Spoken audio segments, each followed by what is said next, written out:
attention, so I'm asking everybody to please silence your cell phone while the Pravachan is going on. Thank you.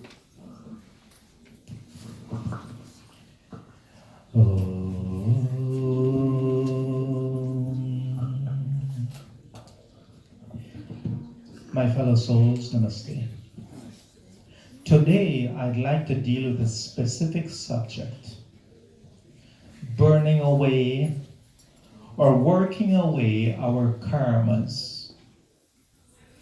So we'll deal in depth with this. I want each of us today, that when we leave Mandir today, we leave with a different sense of how do we look at these things that happen to us in our lives. Om akran karma karma kritaha saha vacha mayo bhuva devebhya karma kritvastam preta sacha bhuva. In this mantra we make commitment to ourselves, and then we ask God for help. We say, oh God, I will do my hard work. I will perform righteous deeds. I will use this power of speech which you grant unto me to speak words of love and wisdom. I ask of you to help to guide me to achieve this goal of mine so that I can attain bliss at your feet. My fellow souls, children of God, a while ago, my daughter asked me to watch a movie with her, a movie named Ferdinand. It was an animated movie. There were many animals living in somewhat terrible conditions. And eventually they found their way to this farm of happiness. This little girl in the farm came out and wrapped her little arms around this goat in a loving hug. The goat, who never felt love before, in a surprised voice, the goat says, "Is this love?" And she said in the sweetest of voices, "I love love." I've always said that we can learn from anyone, even an animated goat.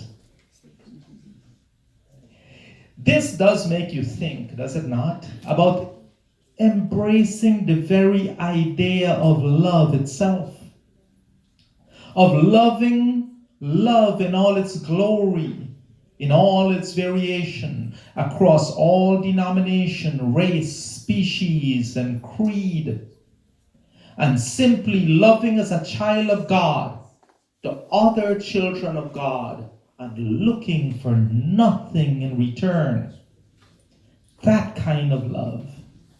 So today let's talk about karma, because we must realize that practicing this kind of love impacts our karma, and it does so greatly.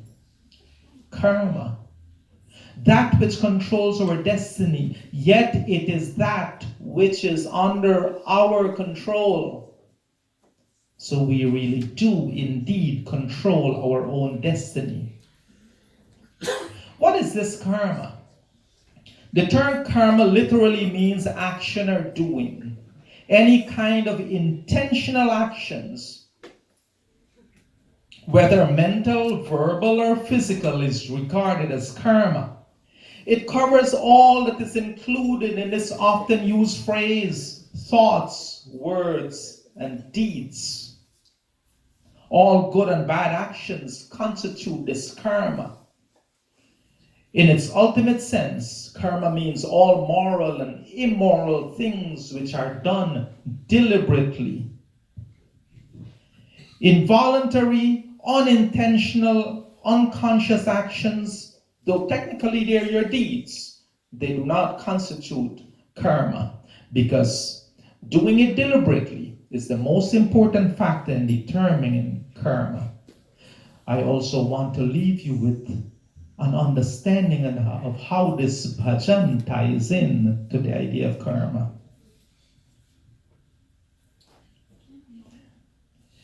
ये जीवन बीत जाएगा, तुझे रोना नहीं होगा. My daughter Arya will join me. भरोसा कर तू ईश्वर पर, तुझे रोना नहीं होगा. ये जीवन बीत जाएगा, तुझे रोना नहीं होगा. भरोसा कर तू ईश्वर पर, तुझे रोना नहीं होगा. Oh man, have confidence in God and you will never feel deceived. With such confidence, you will spend your life without tears. To develop good karmic behavior, we make that commitment to do what you can within your powers and leave the rest in the hands of God. Now, by doing the things within our control, by making choices and doing for this, karma is the law of cause and effect. The theory of karma is a fundamental doctrine in our Hinduism. It's at the central core of Hinduism. And the cause of this apparent inequality that we think exists among us. Why should one person be brought up in the lap of luxury, endowed with great mental and moral and physical riches and qualities, while another person grew up in absolute poverty, steeped in sorrow and misery? Why does this happen? Why should one person be born with saintly characteristics and a great family, and another born, it seems, with criminal tendencies? Why should some be linguistic, artistic, mathematically inclined, brilliant, and some cradle music? Like, I'm jealous sometimes of hearing the music and the musical instruments you play. You have that in you. Why is that? And some other people struggle, but they can't do the same. Why are some people born normal and healthy, while others are born blind and deaf and deformed? Why some seems blessed while others seems cursed? Why should one person be a mental prodigy and while the others struggle to learn? Either this inequality of mankind has a cause, or is it purely accidental? Why? कभी सुख है कभी दुख है, ये जीवन धूप छाया है, हंसी में ही बिता डालो, हंसी में ही बिता डालो, बिताने ही ये माया है. भरोसा कर तो ईश्वर पर, तुझे रोना नहीं होगा. ये जीवन बीत जाएगा, तुझे रोना नहीं होगा. जो सुख आवे तो हंस देना, जो दुख आवे तो सह लेना, न कहना कुछ कभी जग से, न कहना कुछ कभी जग से, प्रभु से ही तुझ कह लेना. भरोसा कर तो ईश्वर पर, तुझे रोना नहीं होगा. But you see, as this verse of this bhajan says, life is made up of opposing experiences of pain and pleasure, of heat and cold. And it says that if you have to live your life, in being gifted this life, we must try to live it in joy. This second verse says that, oh man, when pleasure, happiness comes, welcome it with a smile. When sorrow comes, also try to endure it with a smile. Make all effort not to complain to the world. If you have anything to say, say it to God. Ask God for help. Now, you've heard me, I think, use this example before. Imagine a family with 2 children. They're the same gene pool. They grew up in the same environment, with the same example and influences of change around them. But they are very different. One child seemed gifted. He soaks up knowledge and seemed to excel with minimum effort, hardly studying. While the other one puts so much effort, but struggles even to get average grades. Why? This too, the answer is karma. This may sound cruel and insensitive, but I want us all to understand that this, the karmic truth within. In this world, nothing happens to a person that he or she, for some reason, we do not deserve. Usually people cannot understand the actual reason because we do not raise our spiritual level of thinking to be able to understand.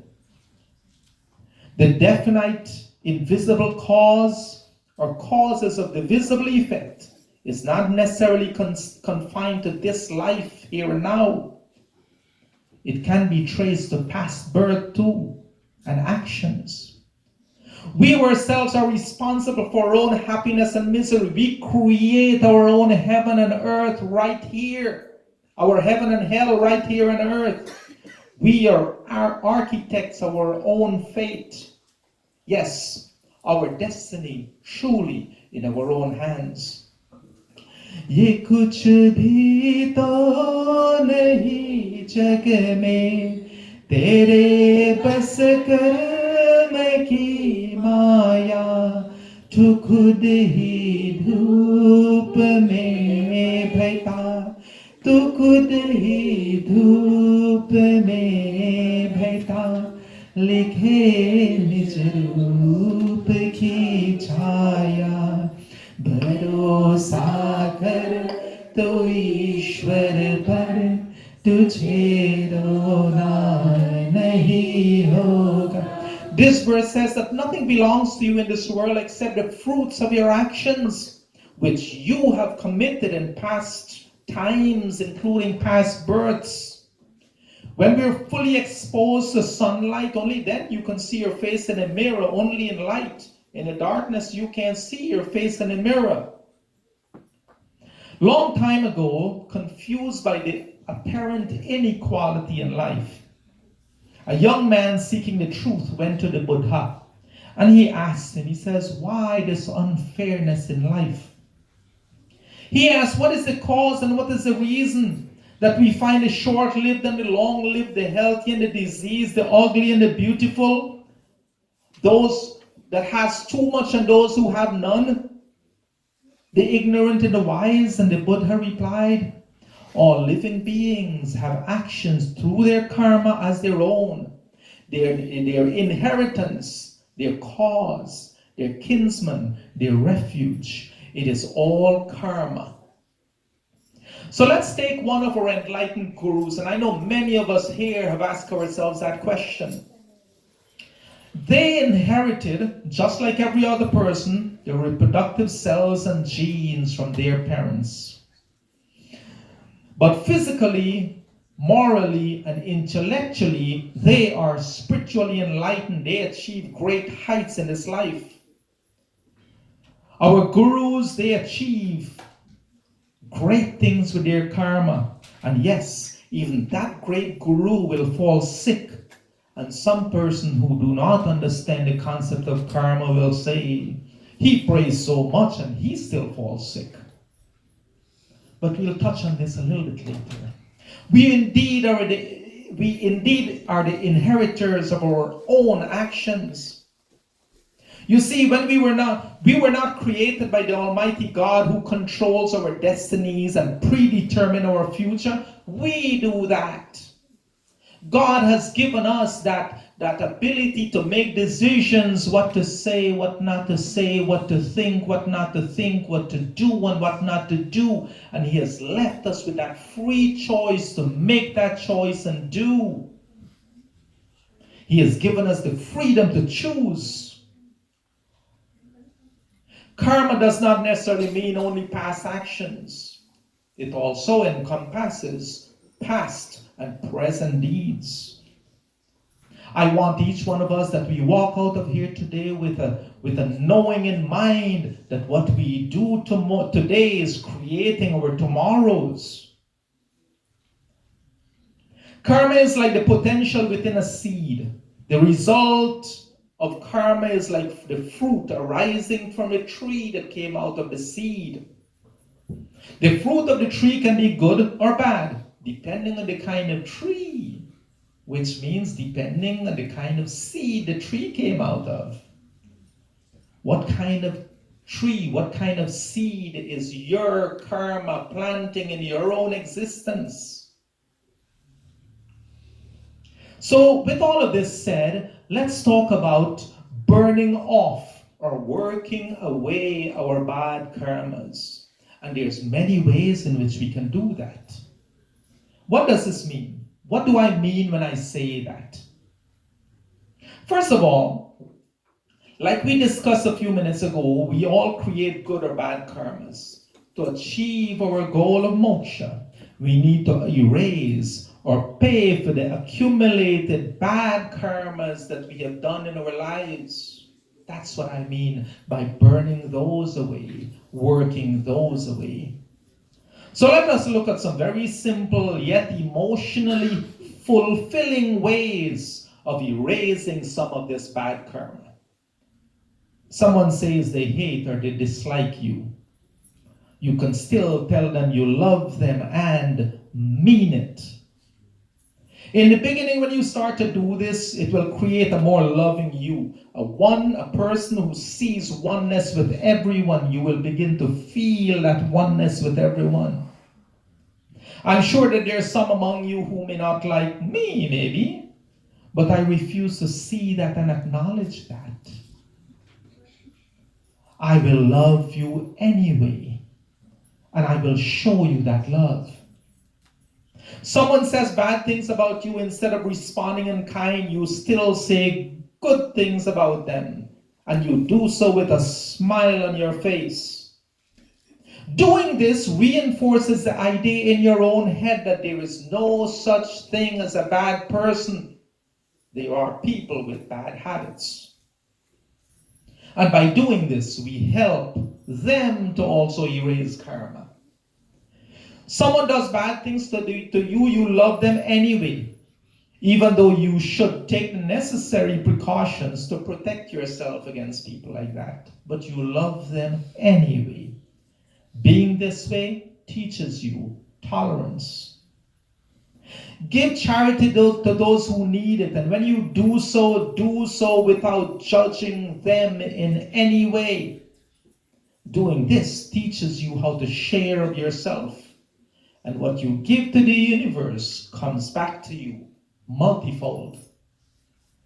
Visit those in needs of emotional support and company. Visit the sick, the elderly and the lonely. Practice compassion, caring, patience, and kindness, and you shall become compassionate and caring and patient and kind. Chant your mantras from the heart, not just by the mouth. And do not wait to chant your mantras only at Mandir.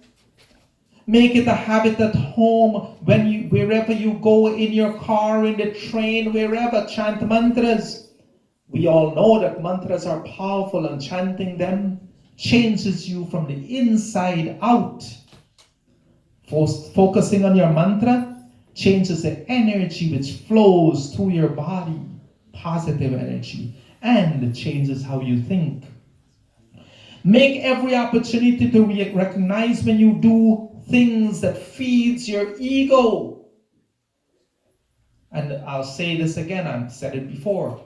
If I come to Mandir and somebody, Paichi, didn't ask me to make a speech, and I feel bad, I feel insulted, I'm feeding my ego. If I come to Mandir and someone did not ask me to sing, and I feel bad and I don't want to come back to Mandir, I am feeding my ego. Those kind of things, when recognized when we're feeding the ego, and when we recognize that, let us refrain from doing so. This teaches us humility, and humility and spirituality goes hand in hand. You can never become a spiritual person if we're always feeding our ego. And now, a little more different, difficult ways of burning karma. Let's say we've had a run of what people call bad luck. Things quite don't go your way. You know, we have an illness, and many of our Mataji, Pitaji, I know, we have illnesses in our lives. Guruji Swami Veda Bharti tells us, he says, you have an illness.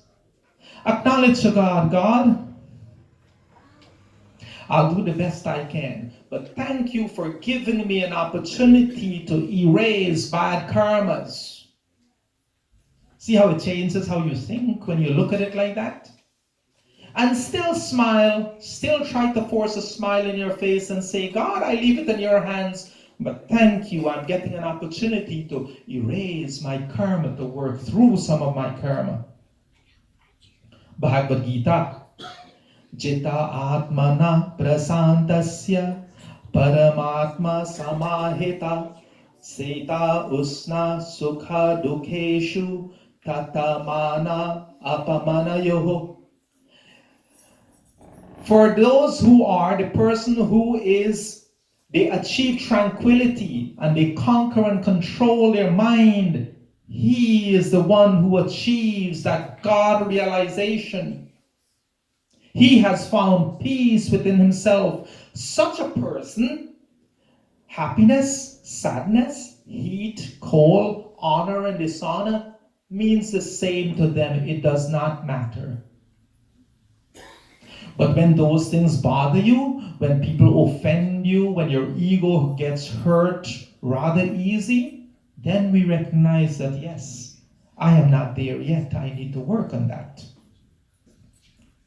And to make ourselves at peace with these bad karmas, Sri Krishna tells us how to think about them. Yahana rishyati na dveshti na sochati na kankshati shubha ashubha parityagi bhaktiman yasaha me priyaha.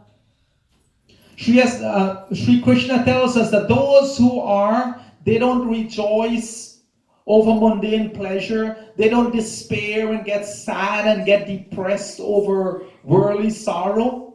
He who don't lament loss, he who don't think about this, they don't see sad and happiness, and they don't think about these extremes and get emotionally back and forth. Those kind of people are full of devotion, and they are very dear to me.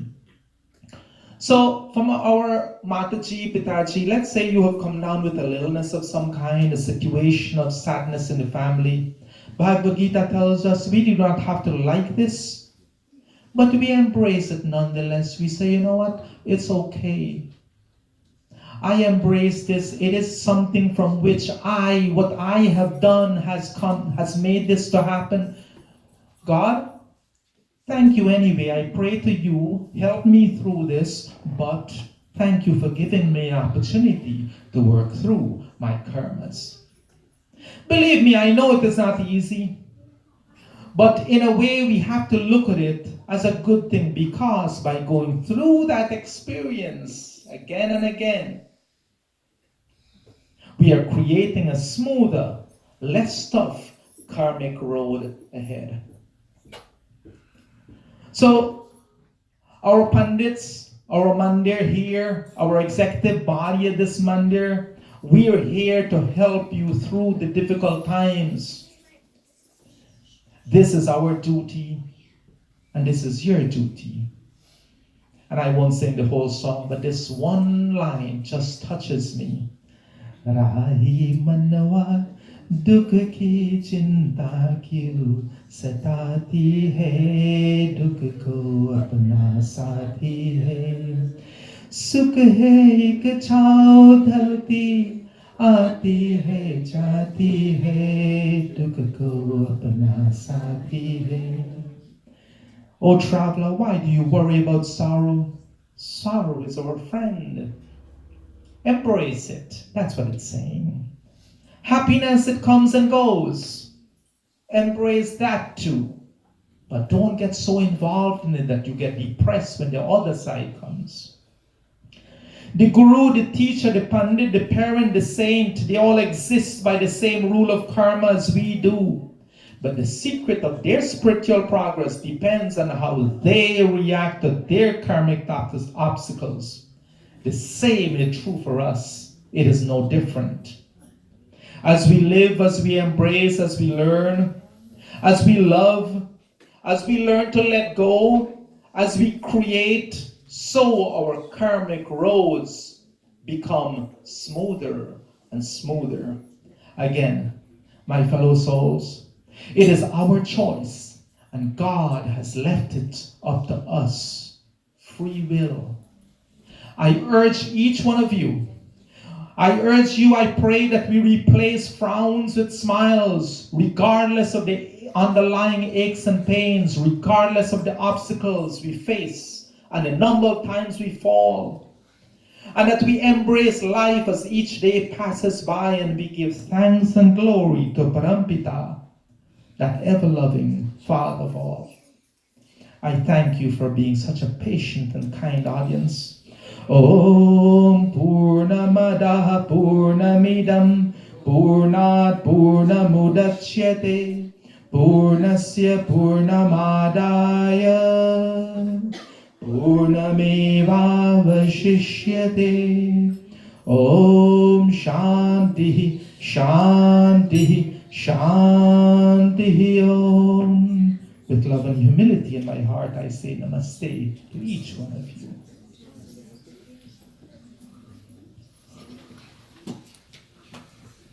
Thank you, Pandit, for today's Pravachan. Now back to Dave.